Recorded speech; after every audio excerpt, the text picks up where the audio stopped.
Hello friends, welcome back to my YouTube channel. आज हम कर रहे हैं पीजीटी इंग्लिश का जो एग्ज़ाम हुआ था 7 जुलाई को, उसका G K GS part. Let's get started. Question number 1, who among the given options which of the following states of India had the highest sex ratio as per the census 2011। देखो, highest sex ratio क्या होता है? Females पर 1000 mails. Sex ratio क्या होता है, कैसे calculate करते हैं? जो फीमेल्स है पर 1000 मेल्स, उन वो कितनी है? फीमेल्स पर 1000 मेल्स। ठीक है। हाईएस्ट कहाँ का है? हाईएस्ट है केरला में। कितनी? 1084, 1084। और देन फिर अगर हम यूटी की बात करें तो यूनियन टेरिटरी में सबसे हाईएस्ट है पुडुचेरी। या पुडुचेरी में कितनी है? 1036। फिर देन हम स्टेट की अगर बात करें तो आता है तमिलनाडु। उसमें है कितनी है? तमिलनाडु में 996 सेक्स रेशो। तो उन्होंने क्या पूछा है इन ऑप्शंस में? देखो, मणिपुर की कितनी है? 985, हिमाचल प्रदेश 972, तमिलनाडु 996 एंड आंध्र प्रदेश इज़ 993। तो आंसर क्या हो जाएगा? इन ऑप्शंस में से आंसर हो जाएगा option number 3 is the correct answer. सबसे हाईएस्ट है केरला में, देन पुडुचेरी अगर यूटी की बात करें, फिर स्टेट में Tamil Nadu. Option number 3 is the correct answer. Question number 2, which article of the Indian constitution empowers the parliament to legislate with respect to any matter in the state list if a proclamation of emergency is in operation? क्या पूछ रहे हैं वो? भारतीय संविधान का कौन सा अनुच्छेद संसद को राज्य सूची के किसी भी मामले के संबंध में कानून बनाने की शक्ति देता है यदि आपातकाल की घोषणा लागू हो? तो आंसर क्या है? वो कौन सा आर्टिकल है? वो है article number 250। Option number 4 is the correct answer.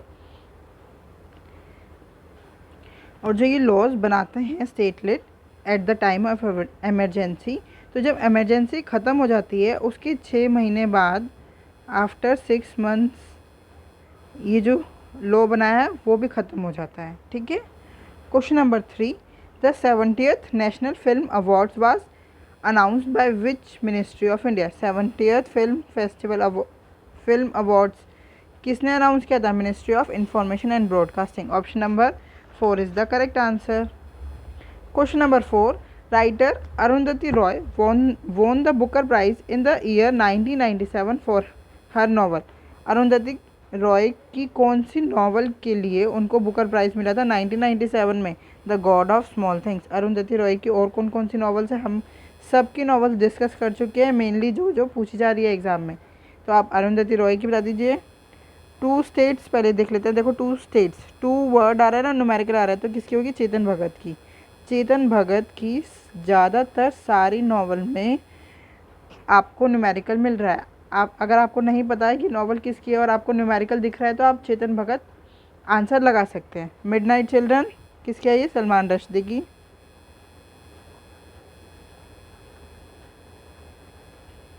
और लज्जा ये किसकी है? ये है Taslima Nasreen.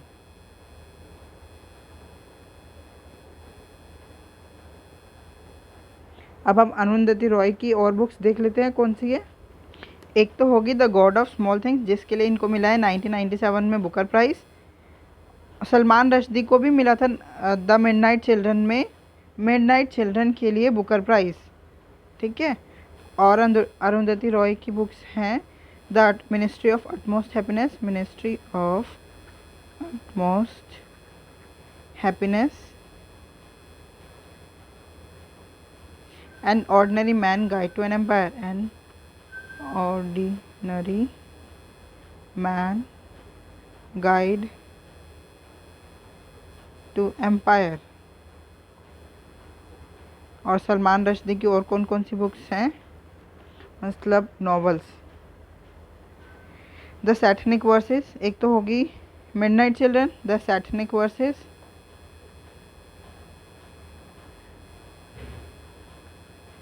The moves last है,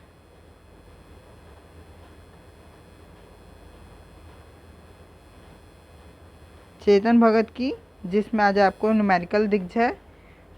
देखो एग्जाम्पल देख लेते हैं हम। 5 point someone, 5 point someone, point someone, 2 states, half girlfriend, the 3 mistakes of my life and 1 Indian girl. तो ये सारी चेतन भगत की नॉवेल्स हैं। अब मैंने क्या पूछा था कि मिडनाइट चिल्ड्रन सलमान रश्दी को बुकर्स प्राइज़ कब मिला? तो सलमान रश्दी को बुकर प्राइज़ मिला था 1981 में फॉर द मिडनाइट चिल्ड्रन के लिए। ठीक है। Question number 5, the doctrine of lapse leading to an expansion of British power in India was introduced by which British governor general? Doctrine of lapse means हड़प नीति। किसने लागू की थी ये? लॉर्ड डलहौजी ने। और इसने सबसे पहले किन किन को एक्वायर कर लिया था? पहले तो ये देख लेते हैं डॉक्ट्राइन ऑफ लैब्स होता क्या है, ये क्यों लागू किया था, मतलब इसका क्या मतलब है। If an Indian ruler died without a natural heir,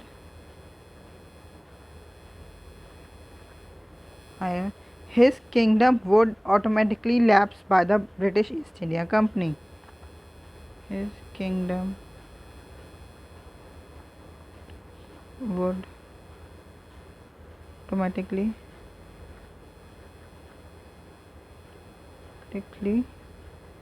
lapse by east India company. और लॉर्ड डलहौजी ने सबसे पहले एक्वायर किया सतारा, क्या लिख रहे हो ये, ऐसे सतारा, संबलपुर, जैतपुर, झांसी, नागपुर, अवध। ठीक है। और ये कब बने थे governor general Lord Dalhousie?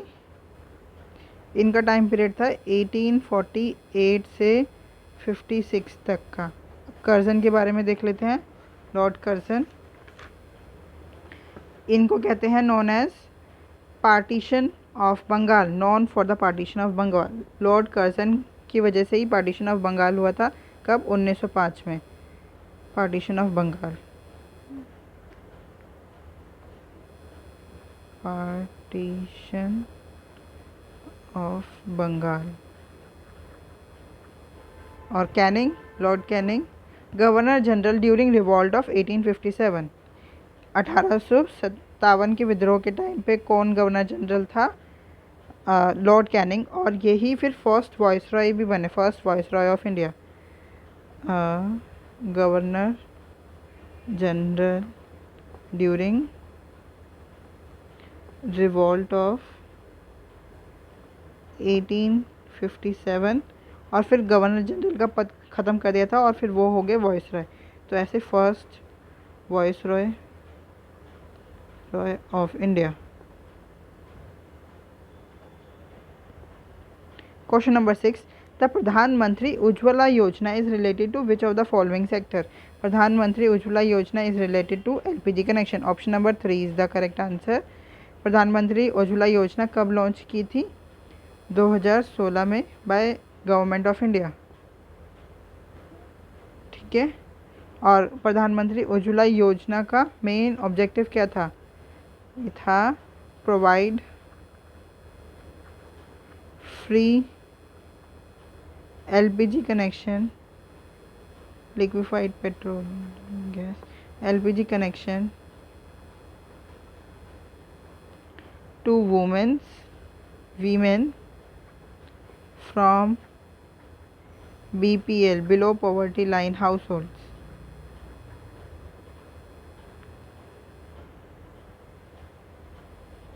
Question number 7, which of the following are the two branches of the Luni river that meets each other at Govindgarh? Govindgarh निम्नलिखित में से कौन सी लूनी नदी की दो शाखाएं हैं जो गोविंदगढ़ में एक दूसरे से मिलती है? वो है सरस्वती एंड साबरमती।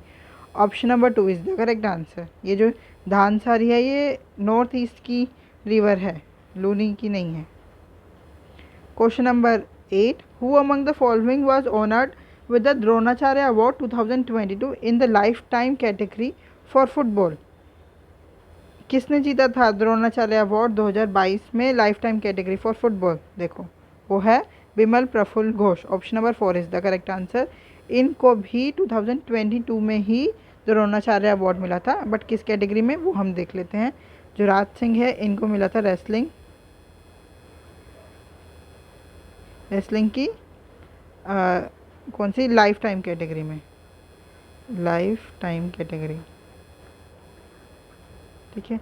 मोहम्मद अली कामर इनको भी मिला था किसके लिए?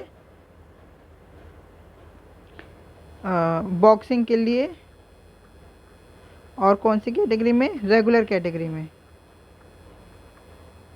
सुजीत मान इनको मिला था रेसलिंग, बट रेगुलर कैटेगरी में।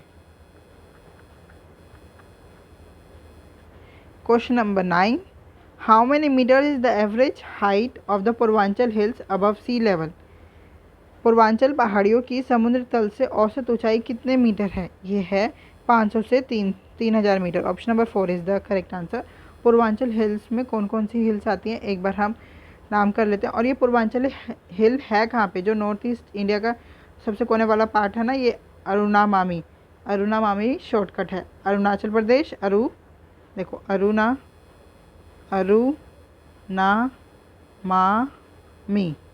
ये स्टेट्स के नाम है, 4 स्टेट्स यहाँ पे ये पूर्वांचल हिल्स है। अरुणाचल प्रदेश, नागालैंड, मणिपुर एंड मिज़ोरम। और ये हिल्स के नाम क्या क्या हैं? नागा हिल्स ये एक्सटेंशन है हिमालयाज़ का। Manipur hills,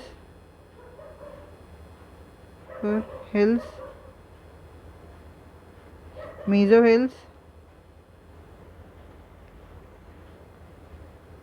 hills and Patkai hills.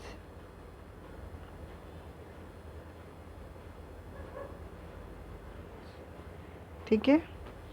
Question number 10, which of the following is the key advantage of 5G technology over previous generation? पिछली पीढ़ियों की तुलना में 5G तकनीक का निम्नलिखित में से कौन सा प्रमुख लाभ है? लोअर डाटा स्पीड, अरे 5G है तो ज़्यादा ही तो स्पीड आएगी। रिड्यूस डिवाइस कनेक्टिविटी तो बढ़ गई है अब। Higher latency, enhanced bandwidth and lower latency. Option number 4 is the correct answer कि एनहेंस तो बैंडविड्थ हो गया और लोअर लेटेंसी हो गई है। Question number 11, which of the following statement regarding the fundamental duties are correct? Statement क्या है? The original constitution of India did not include fundamental duties. ये तो सही है क्योंकि fundamental duties 42nd constitution amendment act 1976 से ऐड हुई थी। Fundamental duties were added through 42nd constitution amendment 1976। अरे जो मैंने ऊपर बताया वही है, तो ये भी सही है। फंडामेंटल ड्यूटीज़ आर जस्टिसेबल, अरे ये गलत हो गया। Fundamental duties are non justiciable, वाद योग्य नहीं है। तो आंसर क्या हो गया हमारा? Only statement 1 and 2 are correct. Option number 1 is the correct answer. Non justiciable है फंडामेंटल ड्यूटीज़।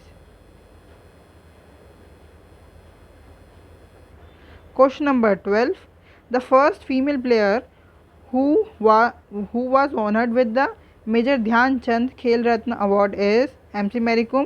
देखो फर्स्ट नहीं है, हाँ MC Mary Kom is related to boxing और बॉक्सिंग में ये फर्स्ट वुमेन है। ठीक है। Karnam Malleswari is the first female player. Answer क्या हो गया? Option number 2 is the correct answer. और कर्नम मल्लेश्वरी को कब मिला था मेजर ध्यानचंद खेल रत्न अवार्ड? इन 1994-95। ठीक है। और मेरी कॉम को मेजर ध्यानचंद खेल रत्न अवार्ड मिला 2009 में। अंजू बॉबी जॉर्ज ये भी है फर्स्ट वुमेन एथलीट है ये, और इनको मिला 1998 से 99 वाले सेशन में। और Anjali Bhagwat is first shooter, और इनको कब मिला? Major Dhyan Chand Khel Ratna award in 2002। ठीक है। Question number 13, which of the following food component is absorb primarily in the ileum and requires intrinsic factor for its assimilation. निम्नलिखित में से कौन सा खाद्य घटक मुख्य रूप से इलियम में अवशोषित होता है और इसके आत्मसात के लिए आंतरिक कारक की आवश्यकता होती है? वो है vitamin B12। Option number 4 is the correct answer. सबसे पहले एब्जॉर्ब इलियम में कौन सा कंपोनेंट होता है? वो होता है vitamin B12। Question number 14, which of the following states UT has announced free bus travel for the transgender community in 2024। निम्नलिखित में से किस राज्य केंद्र शासित प्रदेश ने 2024 में ट्रांसजेंडर समुदाय के लिए मुफ्त बस यात्रा की घोषणा की? वो और कोई नहीं है, दिल्ली है। Option number 1 is the correct answer. Question number 15, which of the following institutes of India introduced microfinance in 1974? कौन से इंस्टीट्यूट ने, किस संस्थान ने 1974 में माइक्रो फाइनेंस की शुरुआत की? वो है सेवा, self employed women's association bank. कब की थी? 1974 में। और कहाँ की थी? Option number 1 2 is the correct answer. कहाँ की थी? अहमदाबाद, गुजरात में।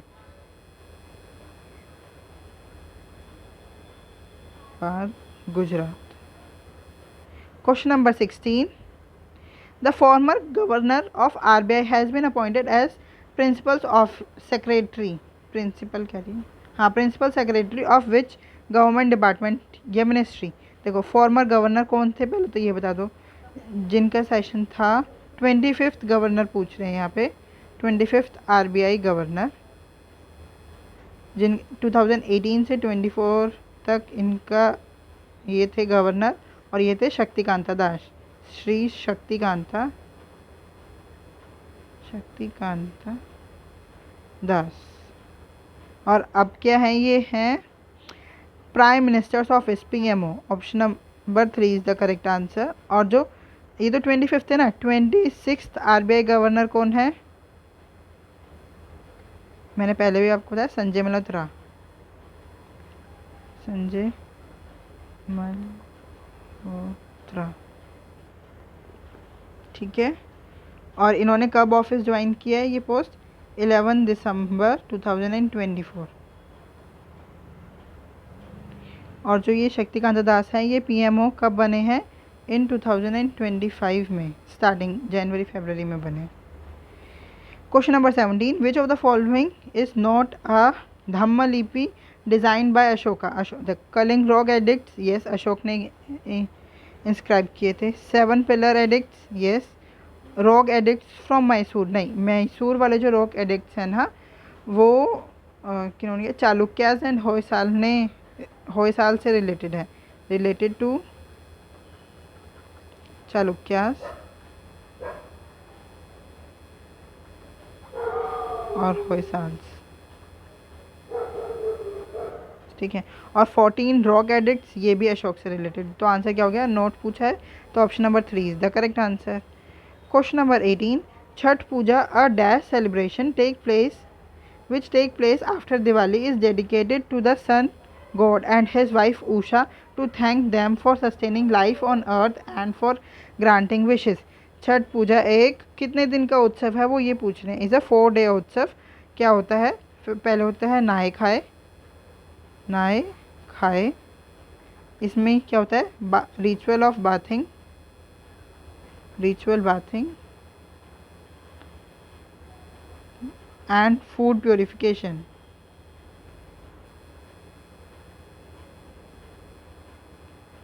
देन होता है खरना।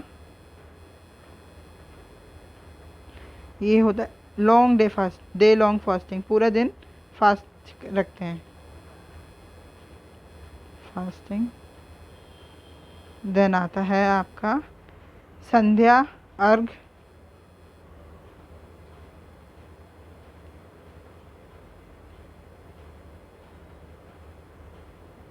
इसमें डूबते हुए सूरज की प्रेयर की जाती है, offering prayers to setting sun, offering prayers to setting sun. फिर होता है उषा अर्घ, उषा अर्घ,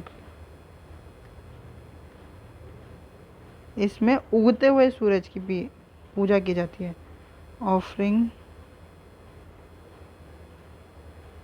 prayers to rising sun. Question number 19, which of the following Vedas contains magic spells and charms to ward off the evil spirits and disease. तो ये कौन सा वेद है? ये है Atharvaveda. Option number 3 is the correct answer. Atharvaveda में ही होता है magic spells and charms to ward off the evil spirits and disease. Samaveda, Samaveda को कहते हैं Veda of chants, Veda of chants, ठीक है। यजुर्वेदा, ये है रिचुअल फॉर्मूलाज, इसमें सारे रिचुअल्स के बारे में लिखा हुआ है, क्या करना चाहिए क्या नहीं, ठीक है। और Rigveda is the oldest and longest Veda, और इसमें क्या है और इसको बोलते हैं hymns of God, HYMS, hymns of God.